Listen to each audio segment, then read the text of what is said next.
उम्मीद। उम्मीद एक ऐसी चीज़ है जो नामुमकिन को भी मुमकिन कर देती है। एक दिन एक लड़की ने अपने पापा से कहा कि चलो पापा, आज हम कहीं घूमने जाते हैं। पापा ने अपनी बेटी की बात मान ली और दोनों साथ में निकले। बेटी ने पापा से कहा कि पापा, इस बार मैं कार चलाऊंगी।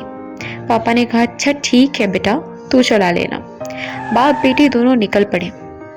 बीच रास्ते में एक भयंकर तूफान आया और लड़की ने अपने पिता से पूछा, पापा अब हम क्या करें? पिता ने अपनी बेटी को जवाब दिया, बेटा तुम कार चलाती रहो। तूफान में कार चलाना बहुत ही मुश्किल हो रहा था और तूफान भयंकर होता जा रहा था। लड़की ने फिर अपने पापा से पूछा, अब मैं क्या करूं? उसके पिता ने उसे फिर से वही जवाब दिया, बेटा कार चलाते रहो। थोड़ा आगे जाने पर लड़की ने देखा कि रास्ते में बहुत सारे वाहन तूफान की वजह से रुके हुए थे। दूसरों के वाहन रुके हुए देखकर लड़की ने फिर अपने पापा से पूछा, क्या मुझे भी अपनी कार रोक देनी चाहिए? उसने ये भी कहा कि मैं बड़ी मुश्किल से देख पा रही हूँ पापा। उसके पिता ने उसे फिर से कहा, बेटा कार रोकना नहीं, बस धीरे धीरे चलाते रहो। अब तो उस तूफान ने बहुत ही भयंकर रूप धारण कर लिया था, लेकिन लड़की ने अपने पापा की सुनी और कार चलाना नहीं रोका। अचानक ही उसने देखा कि अब थोड़ा थोड़ा साफ दिखने लगा है। कुछ किलोमीटर आगे जाने के बाद लड़की ने देखा कि तूफान अब थम गया और सूर्य भी निकल आया है।